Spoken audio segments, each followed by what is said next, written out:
Welcome back to Divine Timing 33. What's going on? All right. Today we're going to talk about finding your inner peace.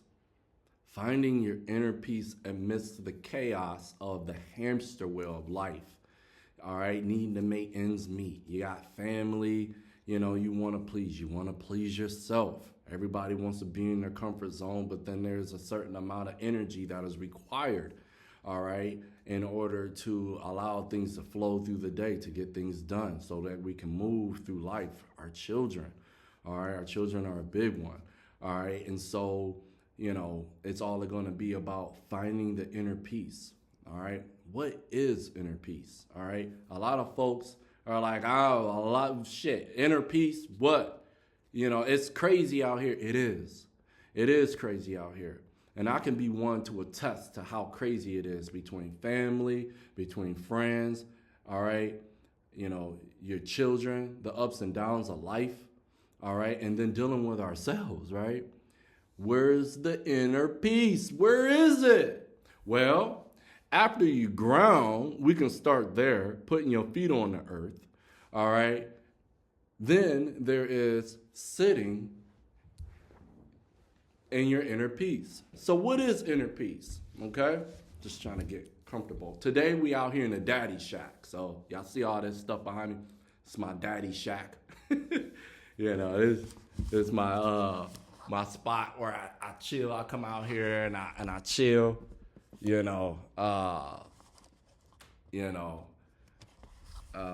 is like my man cave, away from the house, right? And so, what is inner peace? Inner peace, okay, this is inner peace. Let me just show you, okay?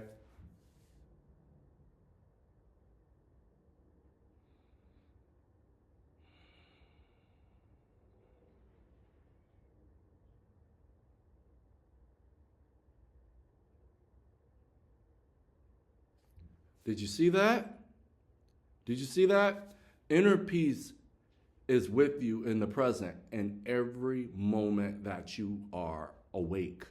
All right. You need to be awake because you need to be in the present. When you are in your present, then you can come to peace. You can come to center. You have to want to go to the peace. The peace is always with you.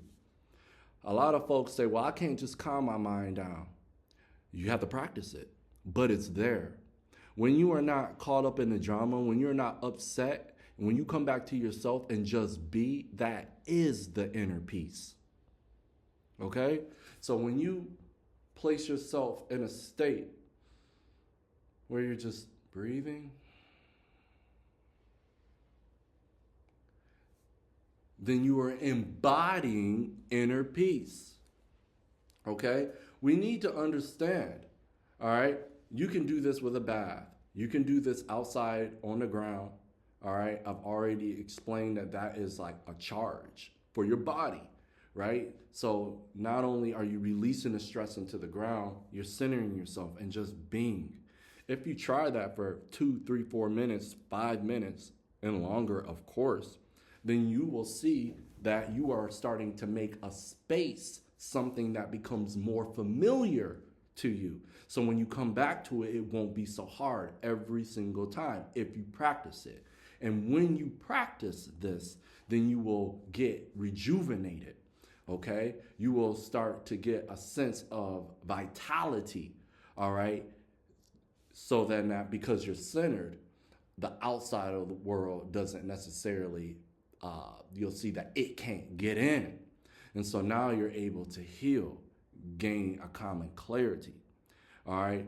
The inner peace is a developed understanding of your perspective, okay, and what it is that you want. It is a surrender to everything that's going on and how it's not as important as your inner peace. So your inner peace and what you're doing out here in the outer area, the outer world, are two different things. So when we close our eyes and we meditate, that is a form of inner peace. When we sit with ourselves quietly, that is a form of inner peace.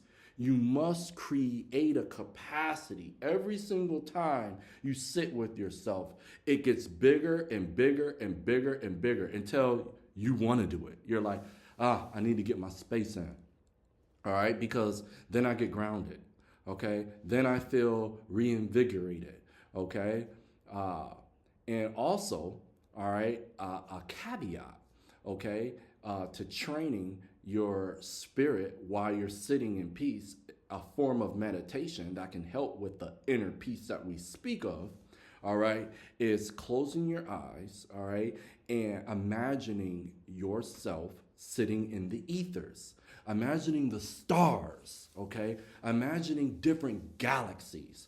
You know, that spiraling, colorful, really bright object at a distance, and how there's more of them, how it's almost like we came outside of the galaxy and now we're looking at multiple galaxies.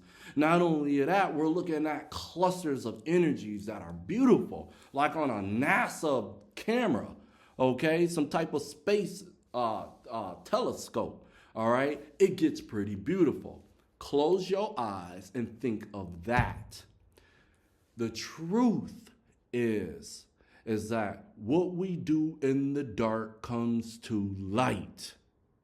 Okay?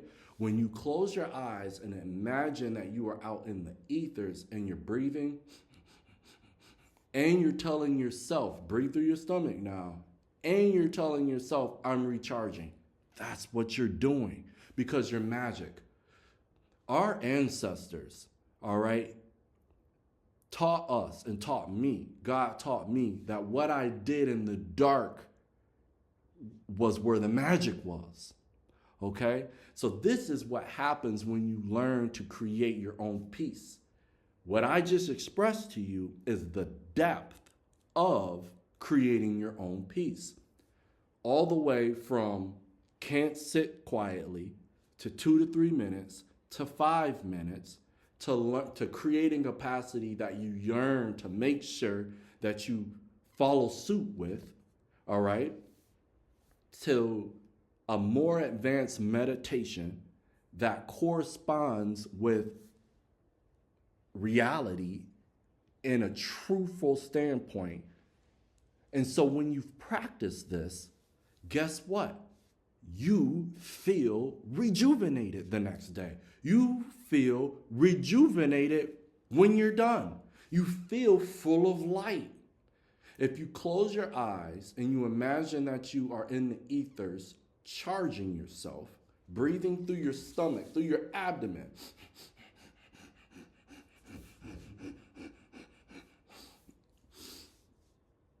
and then letting it out and repeating that process, with every breath, you're out in the ethers, in your inner peace, you will get vitality. If you have bags, you'll see them disappear if you practice this every day, all right, or every other day. Try to practice it consistently. Consistency is key, all right? So those are some of the things that you can do when you find your inner peace, okay? You can also slow yourself down enough with your response instead of being reactive to everything when you're in an unpresent state to catch yourself in a reaction. So when someone does something, hey, what you doing, bro? No, that space that you created is going to sit between your reaction. So when they do, you're like, did you do what you were trying to do? Do you see how my response changed? That's because I'm coming from a different perspective. I'm coming from inner peace instead of reacting. No, don't do it. Yeah. All right? When you react, you are releasing a little bit of power here, releasing a little bit of power there, releasing a little bit of power there. All right? You don't want to release all of that power, then you will be depleted. So this is some of the things that you start to learn. You start to learn, oh, now I'm feeling more depleted. Now I got to go and sit in inner peace again and meditate. But why do I feel drained? So then that you'll stop doing the things that drain you and you will sit in your inner peace. When you sit in your inner peace, you call your power back to you. When you sit in your inner peace and you meditate and you imagine yourself out there in the ethers, pulling in vital God source energy, that's what you're doing. That's what you're doing. You are a creator. So your thought is on a higher realm, like the 12th, 11th dimension. Okay? That's a thought first, right? So then it's in your psyche now. You act it out in the 3D. Okay? Now you have brought that thought into fruition. Okay? And so now you're creating your inner peace. That's what you're doing. And when you create inner peace, there's a whole lot of other perceptions that come with it.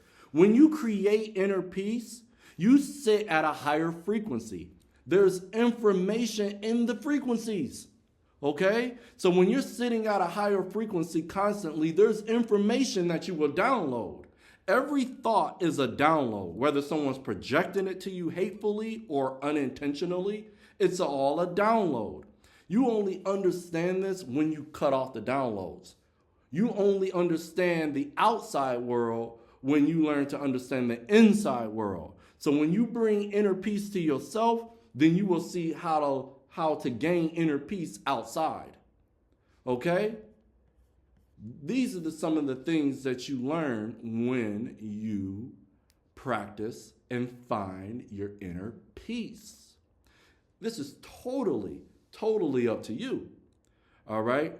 But I will tell you, if you can't find your inner peace, all right, then, and you are always depleted, and you are always projecting on the people because you are depleted, then that is the energy you're going to manifest in. And as you raise your children, as you be with your partner or whoever, all right, you're going to project that onto them too. All right? So it's toxic. So you're going to have to decide, what do I really want? I can tell you facts about finding your inner peace and how it's with you all the time.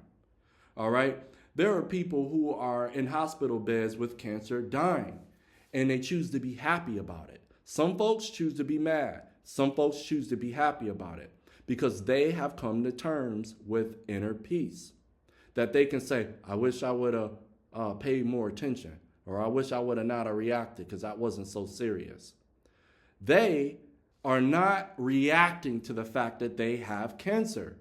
They have found inner peace. So what I'm saying is, it doesn't matter what you're going through. You decide.